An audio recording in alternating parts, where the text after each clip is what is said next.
immédiatement la vie des journaux, il se répand dans le monde entier.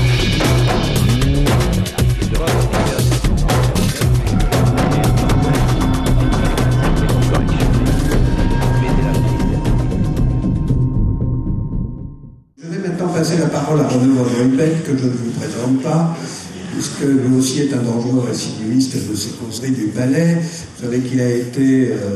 il a instruit de nombreuses affaires qui ont défrayé la chronique, je ne vais pas les rappeler, enfin, les frégates et tant d'autres. Il a évidemment une vision assez complète de tous ces circuits internationaux d'argent sale. Et je pense qu'il va nous faire bénéficier de son expérience, même si évidemment il ne peut pas parler directement des dossiers qu'il traite ou qu'il a traités, j'imagine, mais disons qu'il en a tiré sans doute une certaine philosophie et des recommandations sur ces affaires. Renaud Van Ruymbeck. Merci.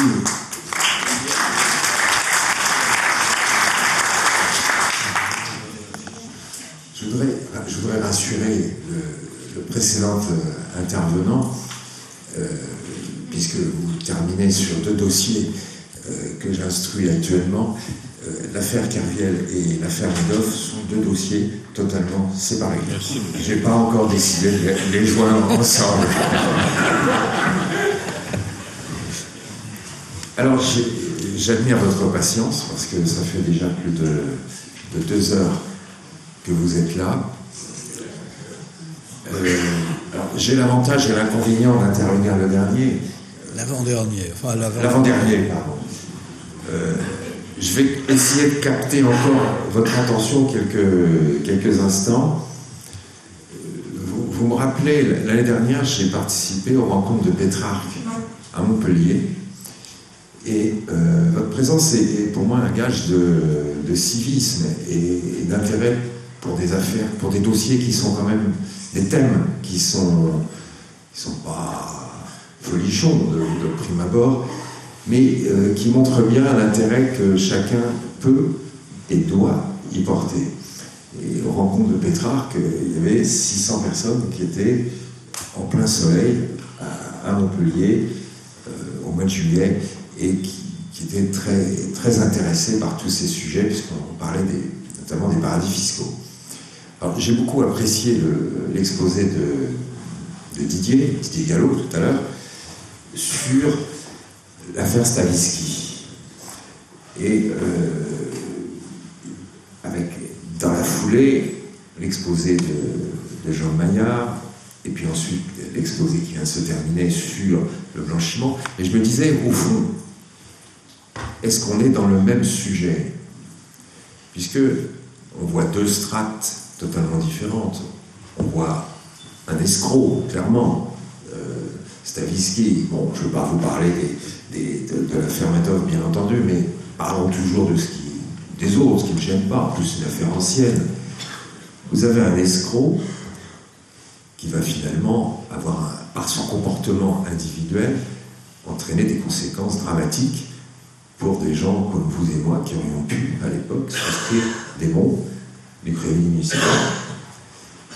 Et puis, vous avez l'autre problématique, c'est celle du monde de la finance, du monde tel qu'on le perçoit aujourd'hui, hein, qui s'est amplifié avec la crise financière, avec la crise des subprimes, avec les conséquences qu'on voit aujourd'hui, c'est-à-dire que finalement, la finance a eu sa crise, les États ont fait l'avance.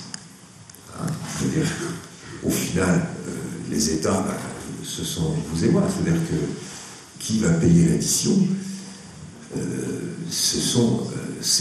y a des déficits publics aujourd'hui, hein, il y a des déficits très importants. Bon, ces déficits, on a reporté sur l'avenir cette dette, mais qui va y contribuer? Ça veut bien dire que tous ces problèmes nous concernent tous. Si les banques se redressent aujourd'hui, tant mieux, mais les conséquences, on les voit ici, on n'est pas loin de la mondialisation, puisque il y a les entreprises qui sont confrontées à des problèmes de chômage, du fait de cette crise financière. Tout ça parce qu'en amont, on n'a pas réglé tout ce qui s'était passé aux États-Unis. Donc, voilà, c'est un petit peu cette double problématique qui me paraît importante et c'est pas facile à distinguer. J'imagine les questions que vous pouvez vous poser à ce stade. Est-ce qu'on est face à des comportements individuels, style Stavisky ou style Madoff, si l'on veut, qui vont entraîner du préjudice pour la collectivité, et finalement ce sont des comportements individuels, ou bien est-ce qu'on est dans un monde où on est tous concernés, où finalement on crée tous ces outils. Le premier aspect que traitait Didier Gallo, l'affaire Stavisky. Des escrocs, j'en ai rencontré un certain nombre dans ma vie. Ce sont des gens qui ont l'art du mensonge et face auxquels d'ailleurs nous-mêmes, en tant que juges, nous sommes parfois désarmés, je dirais même intellectuellement désarmés, car ils sont plus intelligents que nous, ils sont plus malins que nous, ils ont réussi à tromper son monde, chose que nous ne sommes pas capables de faire, donc ils ont une capacité de persuasion et c'est toujours la faute des autres. Je me souviens notamment dans l'affaire Boulin, l'affaire des terrains dramatuels, il y avait un escroc qui s'appelait Tournay. Ce monsieur, je me rappelle, j'entendais l'affaire Stavisky tout à l'heure et je retrouvais un petit peu le même film. C'est-à-dire que vous avez un affairiste qui sait se glisser dans le milieu financier, mais aussi qui va se constituer des appuis politiques.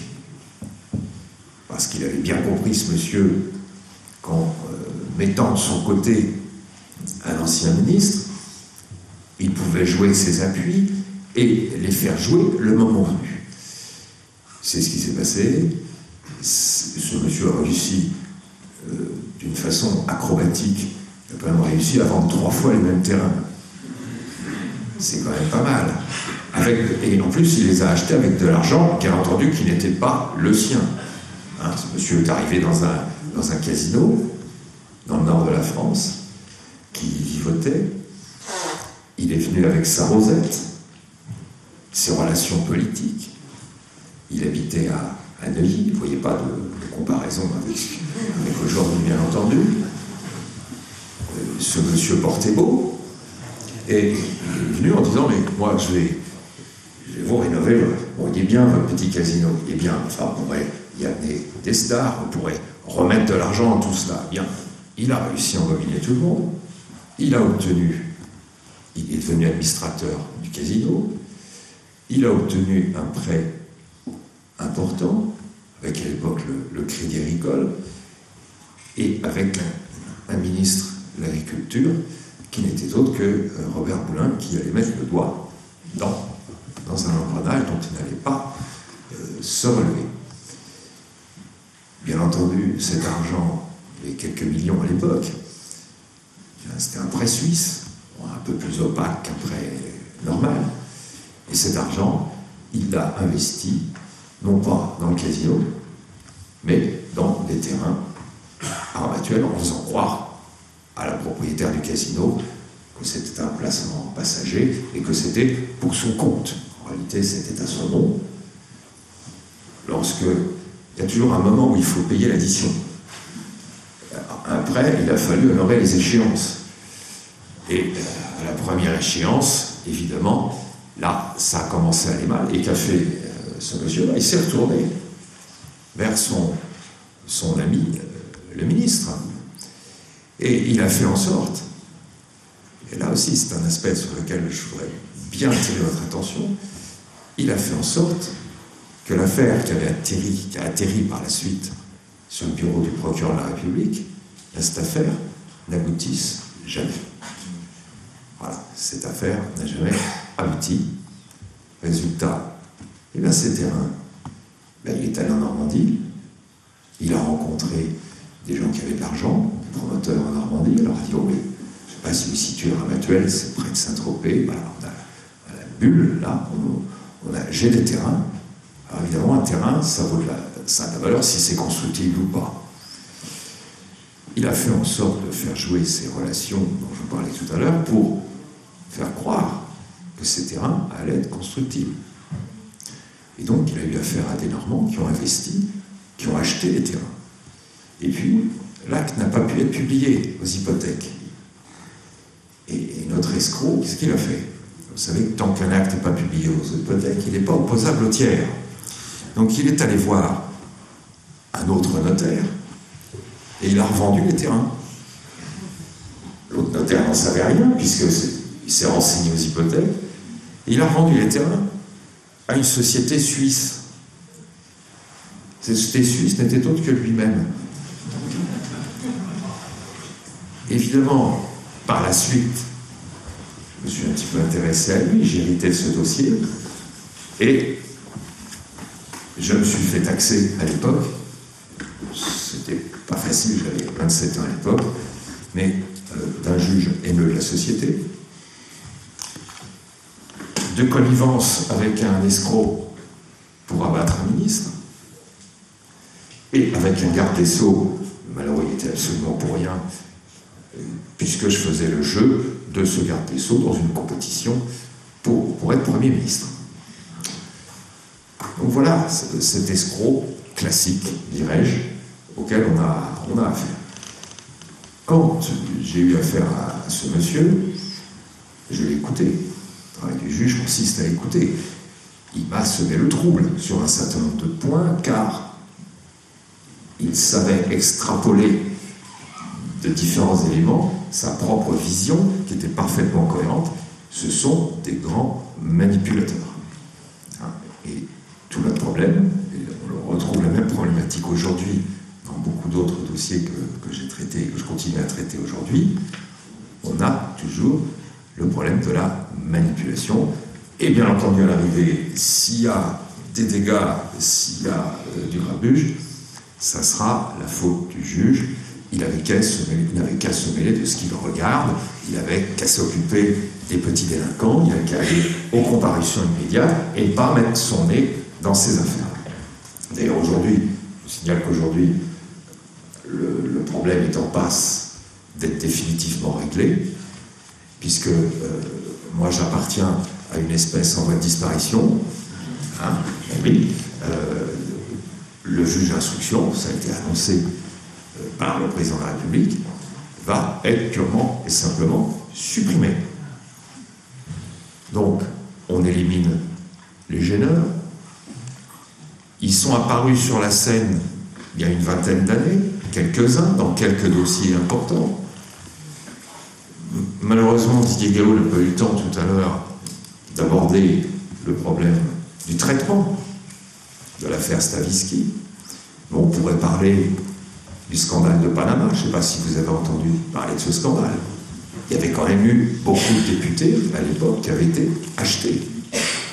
Mais cette affaire, elle a été purement et simplement étouffée.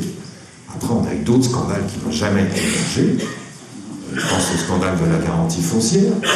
On termine toujours par accrocher des lampistes.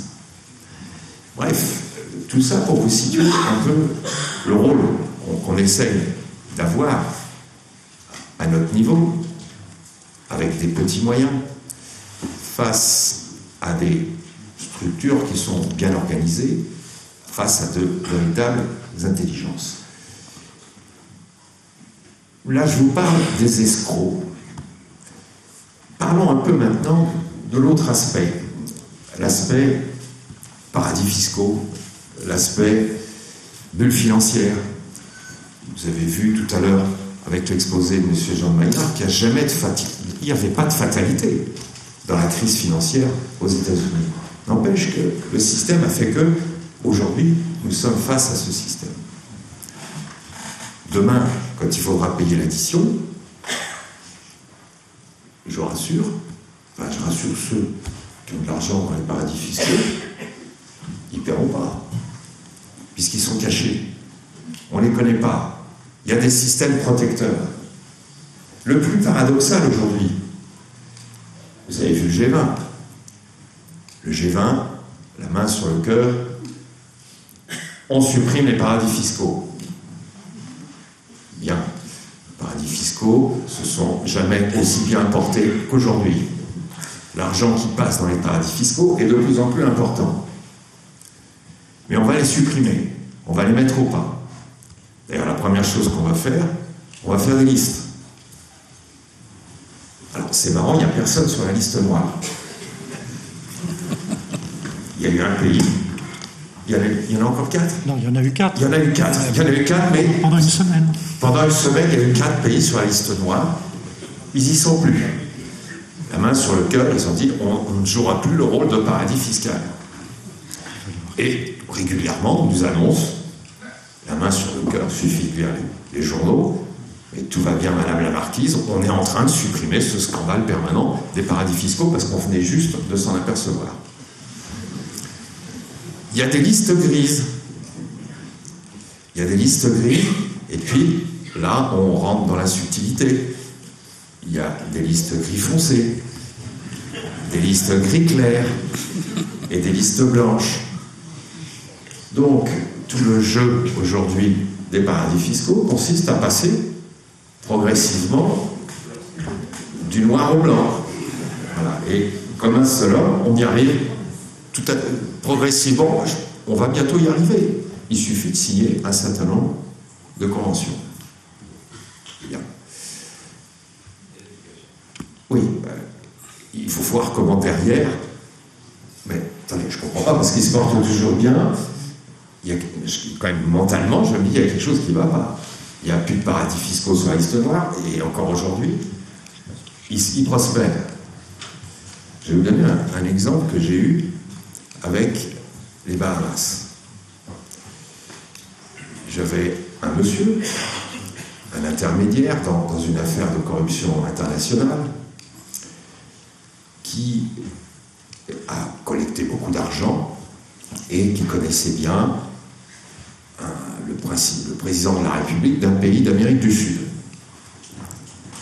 Qui, je rassure tout le monde, il n'est plus en fonction aujourd'hui. Et ce monsieur avait collecté énormément d'argent pour octroyer à des entreprises un certain nombre de marchés. Il avait donc capté énormément d'argent. Et son argent a circulé en Suisse. Alors, j'ai travaillé avec mon collègue suisse, qui m'a sorti, c'est dommage, je n'aurais pas pu vous apporter, vous savez, c'est des grands tableaux avec des tuyaux partout. C'est ce qu'on appelle un circuit de blanchiment.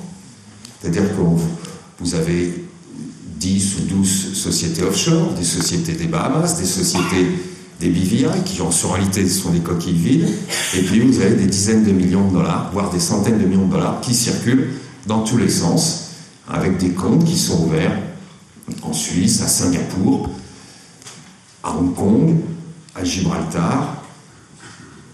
C'est sur pareil, hein, sur les mêmes, hein, mais c'est les gens qui sont plus sur la liste noire.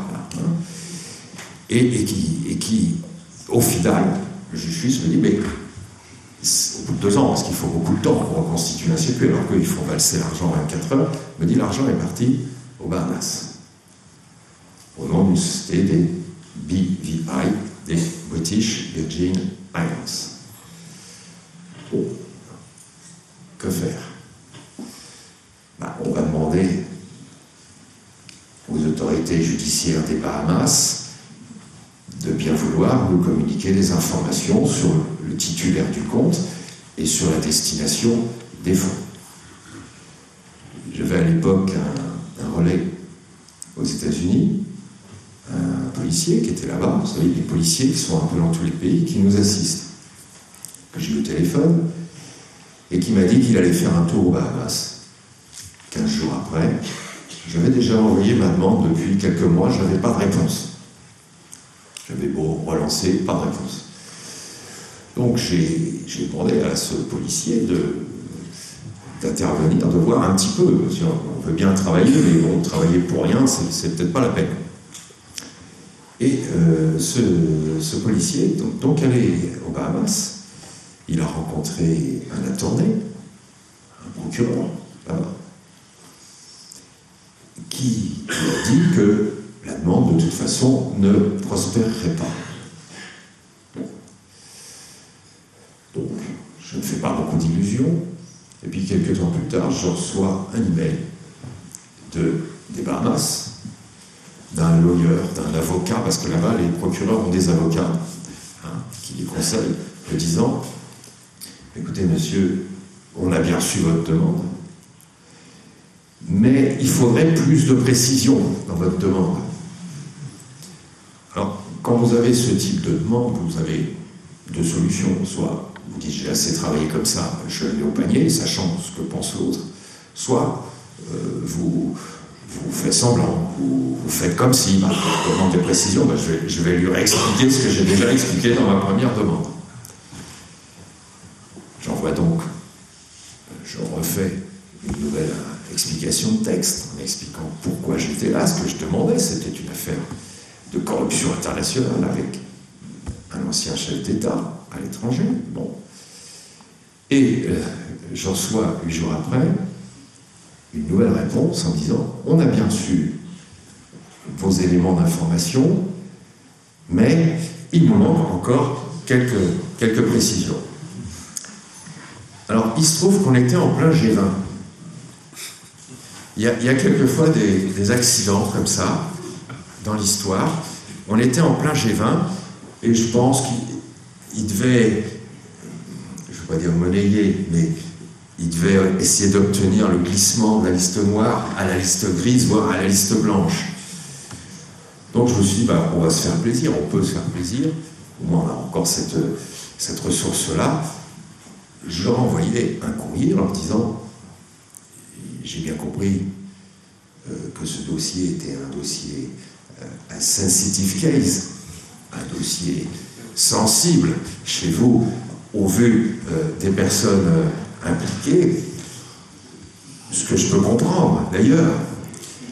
Mais si réellement vous n'avez pas l'intention de donner suite à ma demande, faites-le moi savoir. Et j'ai le malheur de croire que c'était parce qu'on était en plein G20, mais j'ai reçu immédiatement une réponse. Et monsieur, on s'est mal compris. On s'est mal compris. On va traiter votre demande, on a commis une petite erreur d'aiguillage, mais ne vous inquiétez pas, on va la traiter. Donc quand je suis intervenu dans les 15 jours, on m'a demandé mon avis sur notamment dans les échos sur un certain nombre de pays qui ne coopéraient pas. Et je me suis dit, c'est comme quand on a des gens dans notre bureau, on ne va pas les achever tout de suite. On va leur laisser une chance, c'est pas la peine. Donc je me suis dit, je m'abstiens. Puisqu'ils disent qu'ils vont coopérer, on va voir, mais on les tient, on les accroche, et on a des relais à l'OCDE, etc., où on peut aussi faire valoir un certain nombre de choses et dénoncer un certain nombre de comportements. Tout ça, ça a marché dans cette affaire-là. Et quand ça a marché, ils annoncent qu'ils vont coopérer. C'est-à-dire que c'est une affaire de corruption internationale. Et il y en a beaucoup d'affaires de corruption internationale. Parce que tout ça est complètement opaque. Ils montaient une structure offshore avec une société des Bahamas ou des comptes en Suisse, au Liechtenstein ou à Gibraltar. Dès lors que vous avez quelques zéros sur votre carnet de chèques, il n'y a aucun problème. Vous allez en Suisse dans une société fiduciaire, et là on va vous donner clé en main des sociétés offshore, et on va vous ouvrir des comptes, et on va faire valser l'argent. Et personne, c'est ça qui est grave, c'est que personne ne contrôle quoi que ce soit. Vous l'avez entendu tout à l'heure, à la Société Générale, on a des lois anti-blanchiment, on les applique, on travaille avec Tracfin, mais prenons d'autres banques que la Société Générale. Vous avez des grandes banques qui ont des filiales en Suisse, aux îles Caïmans, à Singapour, à l'île Maurice. Et toute la problématique qui est posée aujourd'hui, si vraiment il y a une volonté politique, et encore, ce que je vous dis là dépasse largement le cadre des banques, c'est un problème politique. Est-ce que, oui ou non, on veut mettre au pas les paradis fiscaux? Est-ce qu'on veut réguler? Est-ce qu'on veut de la transparence? On sort d'une époque libérale, on a vu ce que ça a donné. Ce qu'on peut craindre, c'est que la machine reparte. Je ne le crains pas, tant mieux si la machine repart. Mais ce qu'on peut craindre, c'est que si elle repart, eh ben, on reprendra les mauvaises habitudes, et puis tout le monde se retrouvera sous la liste blanche, on signera un certain nombre de conventions, et on n'aura pas réglé le problème de fond. Le problème de fond, c'est quoi? C'est une opacité généralisée. C'est-à-dire que dès lors que vous pouvez aligner un certain nombre de zéros, vous pouvez opérer sans que personne ne contrôle quoi que ce soit. Est-ce que c'est le modèle que l'on souhaite demain? On parle de régulation mondiale, ça passe par une transparence. Dans les propositions qui sont faites, il y avait celle consistant à dire, et ça sera un enjeu important au niveau de ces banques, qui sont des banques dans nos pays occidentaux, de déterminer si elles imposent une réelle transparence à leurs filiales qui sont à l'étranger. Parce que quand une banque française a une filiale aux Bahamas, si je demande aux Bahamas des relevés de ce compte, vous me direz, mais pourquoi je ne le demande pas à la banque française? Après tout, le patron, il est là. Pourquoi aller s'adresser aux Bahamas? Et si je m'adresse à la banque française, on va me dire, mais monsieur, on a ouvert un compte dans une banque des Bahamas, vous devez respecter la législation des Bahamas. Donc vous devez faire une demande officielle à la tournée des Bahamas, celui-là même dont je vous parlais tout à l'heure. Donc on est dans un système d'une hypocrisie généralisée. Ce qu'on vous répond à chaque fois, on a eu la même chose quand on a eu les problèmes de financement politique dans les années 90, où là aussi, c'était encore le juge qui était malvenu, qui était le mauvais élève, qui venait mettre son pied là où il ne fallait pas les mettre. Mais à chaque fois, on me disait, attendez, vous nous tombez dessus, mais regardez ce que fait le voisin. Bon, nous on est en Europe, regardez la Suisse. La Suisse, elle négocie avec l'Union européenne. Bon, la Suisse, elle ne vous dit pas non. Elle vous dit oui, mais quoi? Ben, oui, mais dans l'Union européenne, vous avez le Luxembourg. Donc, nous, on veut bien, la main sur le cœur, bien entendu, jouer la transparence, une certaine transparence, mais on voudrait d'abord que le Luxembourg applique les mêmes règles de transparence. Et quand on va voir le Luxembourg, qui est quand même un élément fondateur de l'Union, je crois que là, le compte de l'hypocrisie, il est atteint. Quand on va au Luxembourg, ils vous disent oui mais quoi? Oui mais à Londres, il y a la City à Londres. Nous on veut bien, mais la City, qui est la première place financière, on veut bien lever notre secret bancaire, encore dans certaines limites bien spécifiées.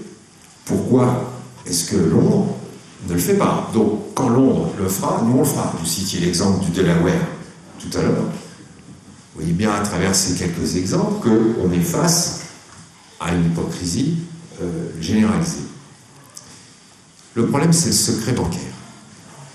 Est-ce que oui ou non, on veut le lever? Est-ce que oui ou non, on se donne des outils de transparence? Est-ce qu'on impose dans ces pays offshore des règles de transparence, oui ou non?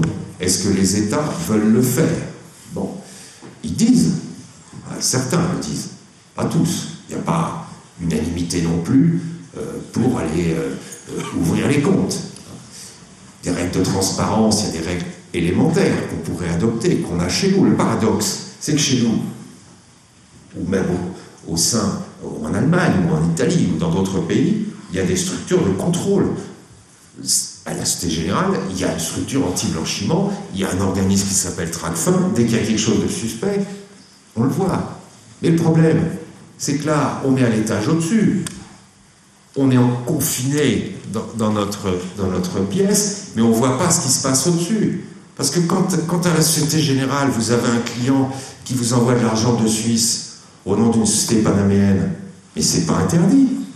C'est parfaitement légal pour quelqu'un d'ouvrir un compte en Suisse en l'ayant droit économique d'une société immatriculée au Panama. Donc, vous allez vous poser des questions parce que vous avez cette obligation, hein, vous allez vous poser ces questions sur savoir, mais d'où vient l'argent? Ici, monsieur qui habite aux États-Unis et qui avait une tante au Canada et qui a une exploitation forestière au Brésil, vous dit, mais moi j'ai plein d'argent parce que si, parce que ça, qu'est-ce que vous allez pouvoir faire? Vous allez le dénoncer à Tracfin? Et sur quelle base? Il a le droit aussi d'avoir une vie internationale, ce monsieur. Bon, un jour, j'ai eu quelqu'un comme ça il avait 130 millions de dollars. Bon, 130 millions de dollars à Gibraltar. Alors, Gibraltar ne coopère pas. C'est pire que les Bahamas. Bon. Donc ce monsieur était impliqué dans une affaire de blanchiment. Donc je l'ai convoqué. Et je me souviens très bien lui avoir dit, le monsieur, voilà, moi j'ai trouvé la trace de 130 millions de dollars. D'où vient cet argent? D'où vous vient cette fortune? Je ne répondrai pas. Vous ne voulez vraiment pas répondre? Non, je ne répondrai pas, ça ne vous regarde pas. Dans cette affaire, j'avais besoin, pour caractériser l'infraction, de déterminer l'origine frauduleuse des biens. C'était manifestement de la corruption, mais pour prouver que c'est de la corruption, il fallait que je puisse investiguer à Gibraltar. Or, à Gibraltar, ils ne coopéraient pas. Ensuite, j'ai appris par la suite, j'ai pu débloquer, donc j'ai rien pu faire contre ce monsieur, puisqu'il est présumé innocent. Bon, il a le droit d'avoir de l'argent, et il a le droit de ne pas me répondre, sans que je lui en tienne rigueur. J'ai appris par la suite que ces comptes ouverts à Gibraltar, l'argent était parti au Liechtenstein. Il m'a fallu 2 ans, un peu plus, pour remonter la filière du Liechtenstein. Et pour apprendre quoi? Que du Liechtenstein, c'était reparti au Liban. Alors, le Liban, c'est pas un paradis fiscal. Il n'est pas sur la liste noire, que je sache. Tu me rectifies, Jean, si je me trompe. Il n'y est pas. Mais bon, il faut quand même savoir qu'au Liban, c'est un peu comme chez Poutine. Hein. Soit vous êtes dans le bon camp, soit vous êtes dans le mauvais camp. Alors, si vous faites une demande sur quelqu'un qui est dans le bon camp, c'est-à-dire qui est loyal envers le pouvoir, si vous êtes dans le bon camp, c'est marrant, il n'y a jamais de réponse. Par contre, si vous allez dans le mauvais camp, là, affaire Khodorkovsky, là, on peut y aller. Bon. Donc voilà les enjeux politiques. Alors en France, mais il y a des verrous, de toute façon. On a parlé tout à l'heure, vous évoquez l'affaire des frégates de Taïwan. Les Anglais ont eu une affaire strictement identique, la BAE. Je ne sais pas si vous avez entendu parler, une vente d'hélicoptères à l'Arabie Saoudite. C'est sensible, l'Arabie Saoudite. Il y a du pétrole, il y a des intérêts financiers. Eh bien, les enquêteurs britanniques ont travaillé pendant 2 ans sur ce dossier, le Serious Fraud Office. Ils ont fait un petit peu ce que nous on a fait dans l'affaire des frégates, c'est-à-dire qu'on a essayé de savoir où étaient passées les commissions. Là, on est sur des centaines de millions de dollars. Des centaines de millions de dollars qui sont partis en fumée et qui sont, comme c'est toujours le cas, payés par le contribuable du pays qui va souscrire au marché, parce qu'on va lui surfacturer la commission, bien entendu. Ici, en France, ça a été très clair, secret défense dès le début. Voilà, je mets tout le monde très à l'aise. Droite comme gauche, la réponse a été la même, secret défense. On ne demandait pas la levée de secret militaire. Personnellement, j'en ai rien à faire des secrets militaires. Simplement la levée du secret défense sur les 500 millions de dollars de commissions qui ont été déclarés aux douanes et défiscalisés d'ailleurs à l'époque pour savoir qui en était le bénéficiaire et pourquoi les pouvoirs publics ont avalisé. Ah oui, parce que vous ne vendez pas des armes comme ça sans avoir des appuis. Regardez M. Stavisky, là, à un moment donné, il a compris, là, j'entendais tout à l'heure, il faut un appui quelque part, hein, d'un organe de contrôle, d'un organe étatique, hein, qui est bien entendu totalement désintéressé. On n'a jamais eu de réponse. On n'a jamais pu savoir. On a été dans le mur. Eh bien, au SFO, dans l'affaire des hélicoptères à l'Arabie Saoudite, le Serious Fraud Office a travaillé pendant 2 ans. Ça devenait tellement insupportable que l'Arabie Saoudite, bon, je dirais pas a fait pression, mais on a parlé au pouvoir politique britannique, et un jour, le coup près est tombé. Messieurs du SFO, vous arrêtez tout. Le pouvoir politique l'a assumé. Je me suis intéressé pour savoir quel était le motif, parce qu'il faut toujours trouver un motif. On ne peut pas dire aux citoyens, on étouffe les affaires, on ne peut pas dire ça comme ça. Les intérêts fondamentaux de la nation sont en cause. D'ailleurs, je me souviens que, mais bon, il faut que je fasse un peu de mauvais esprit, vous me permettez, faire du mauvais esprit. Bon, au point où j'en suis, je me souviens, l'ancien ministre de la Justice, Pascal Clément, avait fait une déclaration extrêmement claire à ce sujet sur une radio. Il avait dit en matière de vente d'armes, soit vous obtenez le marché, soit l'entreprise française n'obtient pas le marché. Ouais. Vérité de la palisse, on peut pas dire mieux. Oui, mais quelles sont les conséquences? Eh bien oui, mais si une entreprise française n'obtient pas le marché, il n'y a pas de secret défense. Par contre, dès lors qu'une entreprise d'armement obtient un marché, il y a secret défense. Le verrou a bien marché. Vous voyez qu'aujourd'hui, il y a plusieurs projets, et j'en terminerai peut-être là parce que je ne voudrais pas abuser de votre temps, mais aujourd'hui, mais tout va bien, Madame la Marquise. Demain, il n'y aura déjà plus de juge d'instruction. Déjà. Bon. Vous savez qu'il y a certains pays, il n'y a jamais de corruption. Dans certains pays, il n'y a pas de corruption. Ben oui, il n'y en a pas. Il n'y en a pas parce que personne n'enquête dessus. Bon.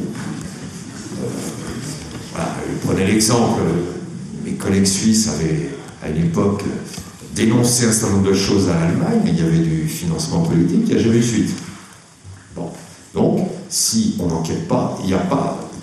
Mais où est le problème? Eh oui, où est le problème? On étend, vous avez un projet de loi aujourd'hui qui étend le secret défense. C'est-à-dire que quand, jusqu'à présent, il y avait des documents classifiés, ces documents, le juge n'y a pas accès.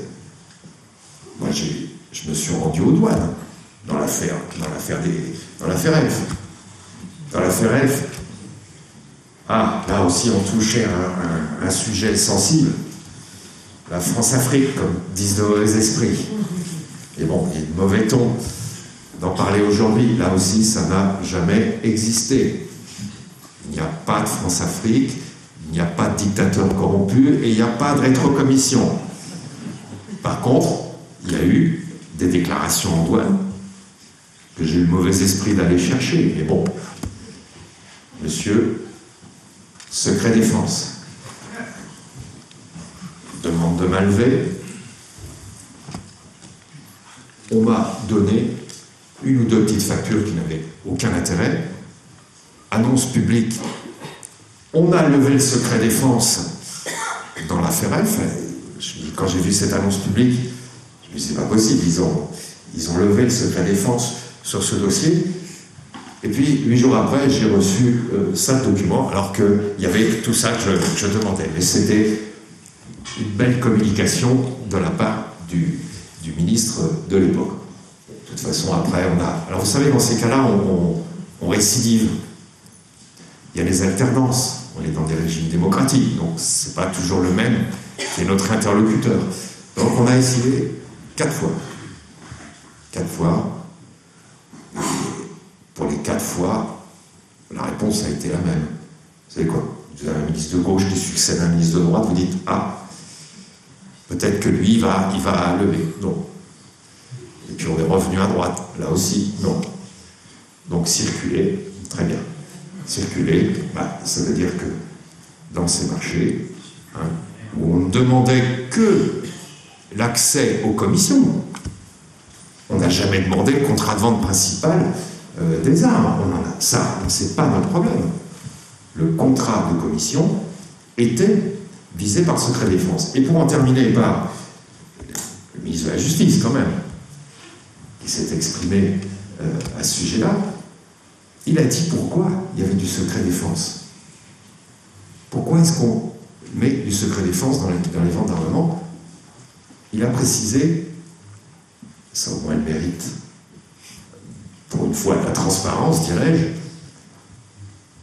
pour protéger nos acheteurs. Je vous laisse méditer sur cette phrase, je vous remercie.